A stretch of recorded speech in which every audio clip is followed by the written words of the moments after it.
విశాఖపట్నం జిల్లా అక్కయ్యపాలెం శ్రీనివాస్ నగర్ లో దారుణ హత్య చోటు చేసుకుంది. ఇంట్లో ఒంటరిగా ఉన్న మహిళను అతి కిరాతకంగా చంపి ఆమె మెడలో ఉన్న బంగారు ఆభరణాన్ని దోచుకు వెళ్ళిపోయారు దొంగలు. రీసెంట్ గా బంగారం ధర ఆకాశాన్ని అంటుతుంది. రోజుకో రకంగా చుక్కలు చూపిస్తుంది. అందులోని ఇంకా బంగారం అంటే ఇంకా ఇష్టపడిన వారు ఎవరు కూడా ఉండరు. రాబోయే రోజుల్లో బంగారు భవిష్యత్ అంతా కూడా బంగారమేమో అనే వింతలు కూడా వస్తున్నాయని చెప్పుకోవచ్చు. సో కొంతమంది కేటుగాళ్ళు, ఒంటరి మహిళలు ఎవరైతే భర్తలు బయటికి వెళ్ళిపోయిన తర్వాత సింగిల్ గా ఉంటారో వాళ్ళని టార్గెట్ చేస్తూ వారు పని కానిచ్చుకొని కేటుగాళ్ళు అయితే మాత్రం అతి దారుణంగా వ్యవహరిస్తున్న పరిస్థితి రీసెంట్ గా కనిపిస్తా ఉంది. సో అక్కయ్యపాలెంలో జరిగినటువంటి ఈ దారుణ హత్య వల్ల చుట్టుపక్కల ప్రాంత వాసులంతా కూడా భయభ్రాంతులకు గురవుతున్నారు.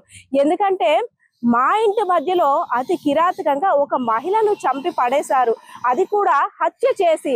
వామ్మోయ్, ఇంకా రేపు మేము బయటికి ఎలా రావాలంటూ కూడా అక్కడున్న గ్రామస్తులంతా కూడా విస్తుపోయే పరిస్థితులు అయితే మాత్రం కనిపిస్తా ఉన్నాయి. సో మధ్యాహ్నం వరకు కూడా తన భార్య ఫోన్ లో మాట్లాడింది తన యోగక్షేమాల గురించి. అదే విధంగా కుటుంబ సభ్యులందరితో మాట్లాడినటువంటి పార్వతి సాయంత్రం తన భర్త పాన్ షాప్ లో పని ముగించుకొని ఇంటికి వచ్చి చూసేసరికి విగత జీవుగా పడి ఉంది. కళ్ళు తిరిగి ఏమైనా పడిపోయిందేమో, నా భార్య ఆసుపత్రికి హుటాహుటిన తరలిద్దామని చూసేసరికి అప్పటికే శ్వాస అంతా కూడా అయిపోయింది. మెడలో ఉన్న బంగారు ఆభరణాలు మాయమైపోయి, మెడ మీద కత్తిగాట్లు గొంతు నిలిపినట్టు అలాంటి పరిస్థితి కూడా అంతా కనిపిస్తుంది. ఒక్కసారిగా దిగ్భ్రాంతికి గురయ్యాడు ఎవరైతే మృతురాలు పార్వతి ఉందో, పార్వతి యొక్క భర్త. సో జరిగిందంతా తెలుసుకున్న తర్వాత అయ్యో బంగారం కోసం నా భార్యని అతి దారుణంగా హత్య చేశారంటూ లబోదిబోం అంటూ ఆ దేవుణ్ణి వేడుకున్నాడు. సో సంఘటన స్థలానికి చేరుకున్న పోలీసులు క్లోజ్ టీమ్ ఆధారంగా అక్కడ జరిగినవన్నీ కూడా ఆరా తీశారు. అదే విధంగా కొన్ని డాగ్స్ టీమ్, క్లోజ్ టీమ్ అన్ని కూడా అక్కడున్న వివరాలన్నీ సేకరించారు. సో నిందితుల గురించి సమాచారం త్వరలోనే తెలిపే అవకాశాలు కూడా ఉన్నట్టు తెలుస్తుంది. అంతేకాకుండా ఇంట్లో కేవలం ఆ మహిళపై ఉన్న ఒంటిపై ఉన్న బంగారు ఆభరణాలు మాత్రమేనా, లేదంటే ఇంట్లో ఇంకేమైనా విలువైన సామాగ్రి కూడా దోచుకెళ్లారేమో ఇంకా కొన్ని రోజుల్లో తెలియాల్సి ఉంది. సో దీని మీద అయితే మాత్రం పోలీసులు కూడా రియాక్షన్ సీరియస్ గానే ఉందని చెప్పుకోవచ్చు. ఎలాంటి వారైనా ఇలాంటి దారుణాలకు ఒడిగడితే ఉపేక్షించేది లేదు అంటూ కూడా పోలీసులు హెచ్చరిస్తున్నారు. సో ఒంటరి మహిళలు బి అలర్ట్. గ్రాము బంగారం కూడా మీ ప్రాణాలని తీసే ఒక యమపాసంగా మారుతున్నాయేమో. బంగారం కోసం ప్రాణాలు కూడా పోగొట్టుకుంటున్న రోజులు కూడా చూస్తున్నాం. సో ఇదే అంశానికి సంబంధించి అక్కడికి వచ్చి సంఘటనా స్థలాన్ని పరిశీలించినటువంటి పోలీసులు ఏం మాట్లాడుతున్నారో వారి మాటల్లోనే విందాం. సుమారు 8 ఆ ప్రాంతంలో వచ్చింది మేడం. జరిగింది, అతను హస్బెండ్ 7:30కి వచ్చాడు ఇంటికి. అతను పాన్ షాప్ రన్ చేస్తున్నాడు దొండ బజార్ దగ్గర. అతను ఆమె వైఫ్ ఇక్కడ ఉంటున్నారంట, ఫస్ట్ ఫ్లోర్లో ఉంటున్నారు. వాళ్ళకి 2 ఆడపిల్లలు ఉన్నారు. 2 ఆడపిల్లలు హైదరాబాద్ ఉంటారు. అయితే అతను 3:30కి వెళ్ళాడు ఇంటి దగ్గర నుంచి. తర్వాత 7:30కి వచ్చాడు. అయితే ఆవిడ మధ్యలో ఇద్దరికి కాల్ చేసింది. 5:15 కూడా తోడుకోళ్ళకి కాల్ చేసింది ఆవిడ. సో అంతవరకు ఆవిడ లైవ్. ఇతను వచ్చి చూసరికి కింద పడి ఉంది. డిస్టర్బెన్స్, అక్కడ స్ట్రగుల్ మార్క్స్ ఉన్నాయి.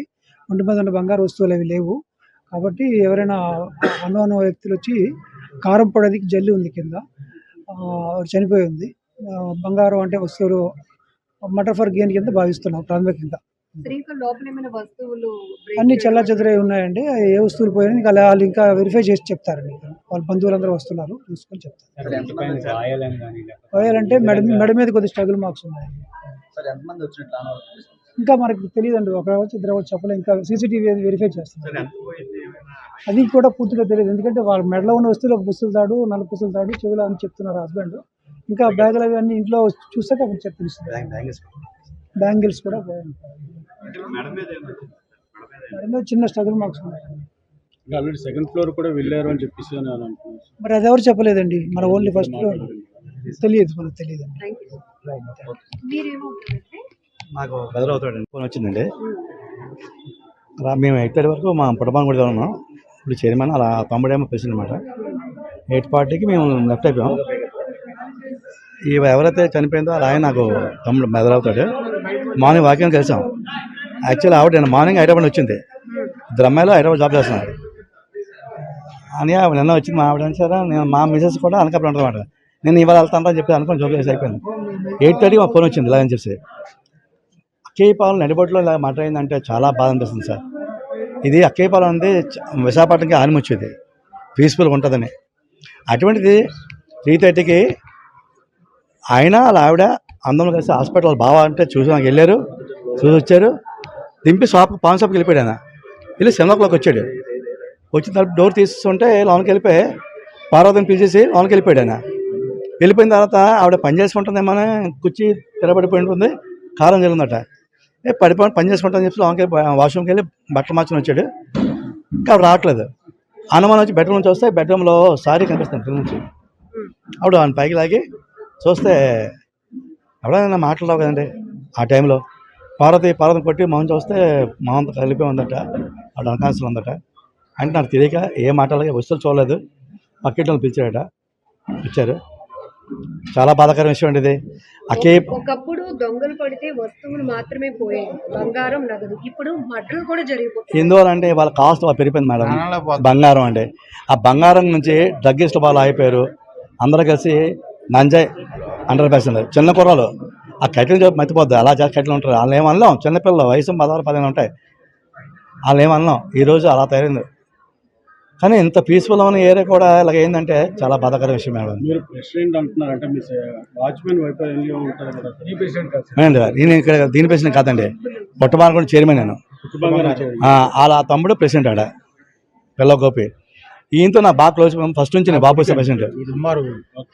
యాక్చువల్లీ నేను 3:15కి ఇద్దరు ఉదయం 11 o'clock హాస్పిటల్కి వెళ్ళాం. 12 o'clock ఇద్దరం వచ్చాం. 1:30 2 వచ్చి 3 o'clock ఇద్దరు కలిపి భోజనం చేసాం. నేను యాక్చువల్లీ 3:20కి నేను పైకి వెళ్ళిపోతాను, షాప్కి వెళ్తాను.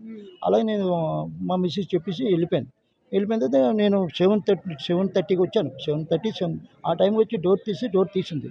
అయితే అక్కడ ఏవో కుర్చీ పడిపోయింది. కుర్చీ పడిపోయింటే అంటే ఒకళ్ళు క్లీన్ చేసుకుంటే కదా ఇవన్నీ పడిపోయింటే పసుపు గిసుపు అని చెప్పి అక్కడ ఏవో కావే పడిపోయింది అట్లా యాక్చువల్లీ.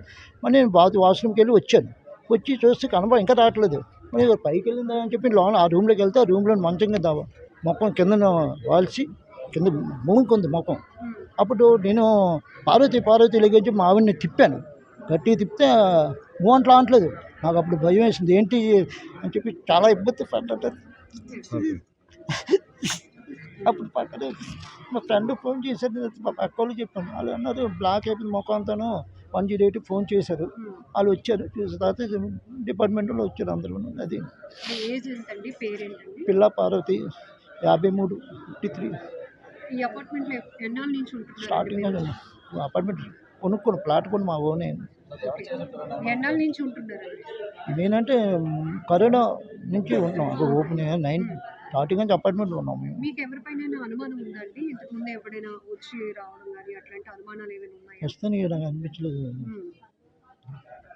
బాడీ మీద ఏమైనా గాయాలు గుర్తించారండి మీరు? నేనేం చూడలేదు. గాయాలు ఏమి ఉన్నాయంటున్నా కానీ నేను అసలు చూడలేదు. ఎప్పుడు మా ఇంట్లో మా ఇద్దరు ఉంటాయి. ఇద్దరు పిల్లలు పాపలు హైదరాబాద్ ఉన్నారు. ఇద్దరు హైదరాబాద్. ఏమైనా వస్తువులు పోయాయి? వస్తువులు అంటే అదే మెల్ల ఉన్నాయి పోయాయి. ఇంకా అది ఏమి చూడాలి అంటే బీరో ట్రై చేశారు, అది ఓపెన్ అవ్వలేదు. కింద నా టైల్ ఎరగొట్టేశారు. బేస్ టైల్ ముక్కలు ఉన్నాయి అక్కడ. అదే ఫ్రంట్ లాక్ నా దగ్గర ఉంది, లాన్ లాక్ వాళ్ళ దగ్గర ఉంది. అందువల్ల అది అనుకున్నాను. అది ఒంటి మీద బంగారం లేదు. నేను ఫస్ట్ నుంచి చూడలేదు. మా మిస్సెస్ పడిపోయింది కదా, అది ఏదో పైకి పడిపోయింది, దెబ్బ తెలియని చెప్పి దాన్ని ఇలా తిప్పి అది చూస్తున్నాను. చూస్తే లగట్లేదు. అప్పుడు నాకు అదొక టెన్షన్ వచ్చి పక్కింటి ఆయన కేకేసి సార్ ఏట్ అయింది చూడండి మా మిస్ అంటే ఆయన వచ్చాడు. అంటే నేను పెద్దగా అబ్జర్వ్ చేయలేదు, ఎందుకంటే నేను